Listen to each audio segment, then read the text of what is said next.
Hey guys, welcome to the Truth Factor where we do headlines with an attitude. I know it's late, much later than I want it to be. Friday the 13th at 12:21 on one clock, 12:26 on another a.m. Anyway, um, I had to run and go get gas, or I would have made this stream about an hour ago. Um, but I wanted to top off. So we have a couple of articles breaking. The Hey MG, how are you, brother? Um, Wanting to get this information out here. We're going to go ahead and just share the screen out real quick and share these articles. Got a few things taking place. One, Scalise is out, it looks like, guys, for sure. Um, But the big news, I think, for most people right now, I'm going to make sure there's not anything else, which I don't think he put anything else out, but we'll make sure. All right. Is this lovely 24-hour notice that has been given to the United Nations to evacuate its staff and 1 million residents within 24 hours.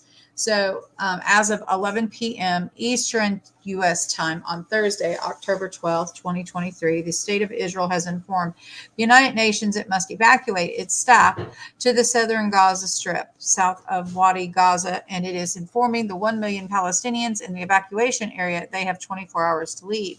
Now, guys, it's 11 p.m. Eastern time, but it is 7 o'clock in the morning on Friday morning in Israel when this was made, because I went and I checked the time.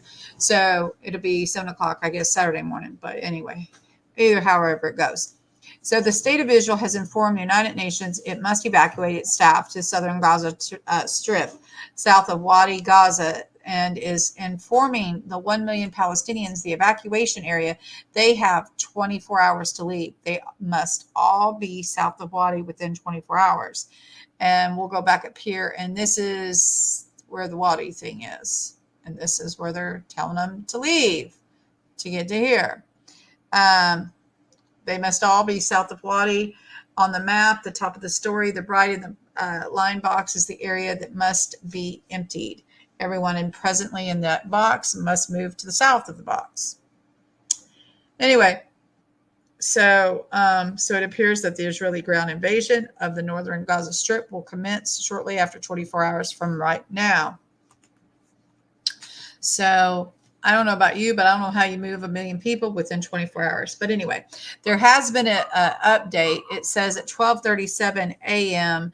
Eastern Daylight Time, UN urges Israel to call off the evacuation orders for Gaza. The United Nations has called on Israeli military to rescind its order for the 1.1 million people and the UN staffers to evacuate northern Gaza within the next 24 hours. A UN spokesperson told Sputnik, Russian media outlet, that Israeli had issued the notice for individuals in Gaza to relocate the south of the territory. The UN has stated that such an order would be impossible without causing devastating humanitarian consequences. So, but now there has been an update over here from the IDF warning Gaza civilians to leave. Hold on, where did the thingy go? Hold on. Okay. 48 minutes ago, the army tells civilians in northern Gaza to flee, not to become human shields. So I guess that's their reasoning. Gaza death toll passes 1,500, ministry says. The Hamas-run health ministry in Gaza says 1,537 Palestinians have been killed and another 6,612 have been wounded in Israeli airstrikes in the Strip since fighting began on October 7th. And then the IDF is trying to minimize the harm to Gazan civilians. After ordering residents of the Gaza city to evacuate, the IDF spokesperson Hagar stresses that Israel does not want to harm Palestinian civilians. We are fighting a terror group, not the Gazan population. We want civilians not to be harmed. but we cannot live with the rule of Hamas, ISIS, near our border, Hagari says in a call with reporters. He says the order for Palestinians from the area is intended to enable freedom of action and to deepen the damage against Hamas. Anyway, so then we over here apparently have an update from 7 minutes ago. The IDF is meant for all northern.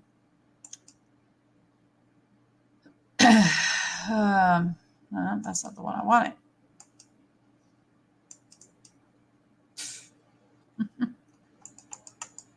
Come on, guys. No. Oh, here we go. IDF warning meant for all northern Gaza. A military official tells Army radio and through the IDF warning telling Gazans to flee south is directed specifically at Gaza City. It is meant to cover all areas of northern Gaza. According to the report, the Army believes that there are some 300,000 to 400,000 Gazans. I don't know, where did it go, guys? Hold on. There it is. 300,000 Gazans from areas north of Gaza City have already fled, but wants to clear out Gaza City itself as well. According to the UN, 340,000 Gazans have been displaced since Israel began its campaign following Hamas massacre over the 1,300 Israelis. Okay, so we have this that just broke at 8:25 a.m. Israel time. The Israeli Defense Forces said it carried out airstrikes against some 750 targets belonging to Hamas and ordered terror groups in the Gaza Strip overnight. Among the targets were 12 multi-story towers, which the IDF says contain Hamas assets. The military says it also struck 3 Hamas operatives responsible for the mortar fire on Israel in the recent days. The trios were targeted military command center in Gaza. So there we go. And that was the update. So then we have, we'll do this one first. This here is from War News 247, the scene of the conflict with Iran. Britain sends ships and aircraft to Israel. The USA sent a A-10 squadron, evac Sirdat of 30,000 inhabitants.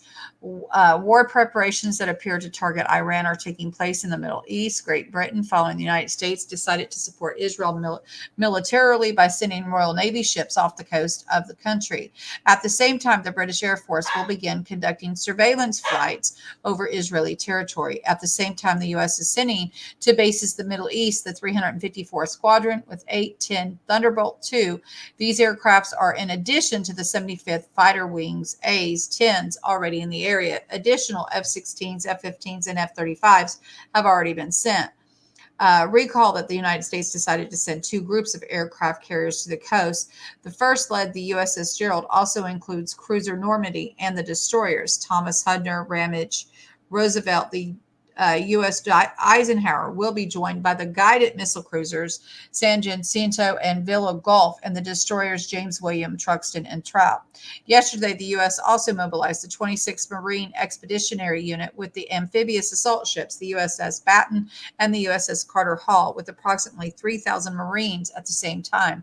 They deployed the 101st Airborne Division to Jordan. Today, the U.S. State Department announced that starting tomorrow, it will begin the process of organizing the evacuation of American citizens from Israel using charter flights from Tel Aviv International Airport. Finally, the Israeli army ordered the evacuation of the city of Sirdat with the population of 30,000. This is a colossal undertaking. The area looks set to become a huge Israeli military base, the IDF spokesperson said. We are ready to operate everywhere to deal with any threat that the Israeli people, not only on our borders, but in the Middle East, if necessary. Israeli agreed to evacuate 30,000 settlers of Sirdat. This is big, he says. Britain will send 2 Royal Navy ships to the Eastern Mediterranean and launch surveillance flights over Israel in a show of military support aimed at reassuring Israel. A Royal Navy strike group will move to the Eastern Mediterranean next week as an emergency measure to support humanitarian efforts. As the British website states, they will monitor threats to the regional stability, such as the transfer of weapons to terrorist group.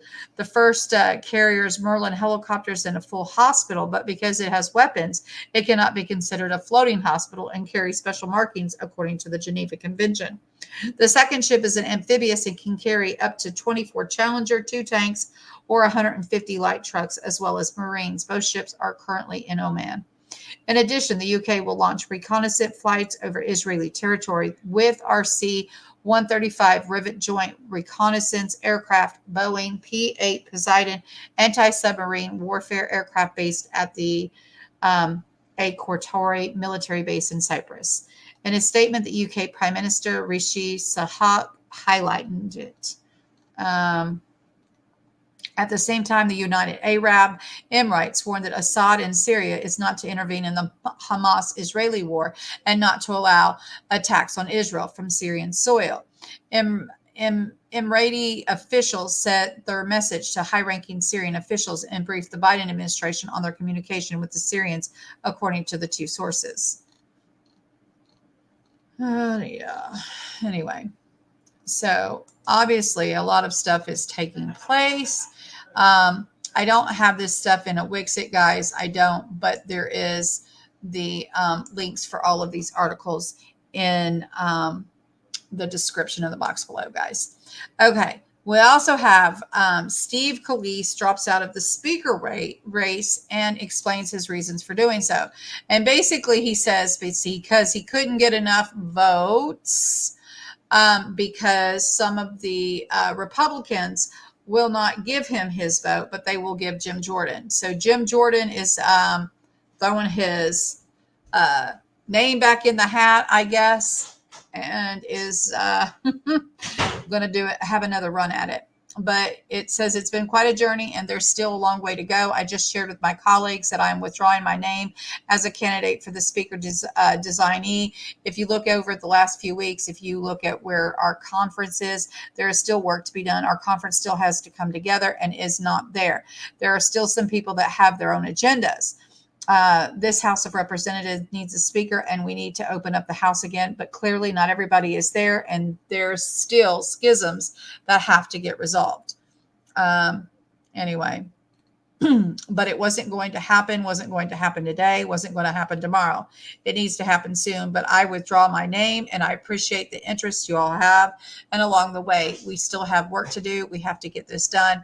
Cut no deals with anybody. I'm sure there will be a lot of people that look at it, but it's got to be people that aren't doing it for themselves and their own personal interest. And the folks that have their own personal interest in mind shouldn't be interested in Democrats.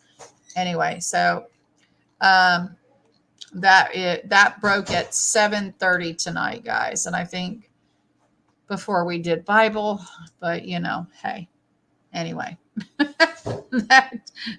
that is the news as quickly as I could get it to you guys in the nutshell there. Anyway, guys, I love you all. I thank each and every one of you. Hello, Pastor Sam, MG, Drop, Lady Groundhog. Nice to see you all. Thank God. Team Angel, nice to see you. Watchmen, of course. And let's see what else. Yep, that's it. All right, guys. I love you all. We'll give it a rest for tonight. We'll go back at it tomorrow, right? God bless y'all. Y'all have a blessed night. Love y'all. And we'll talk to you later. Bye.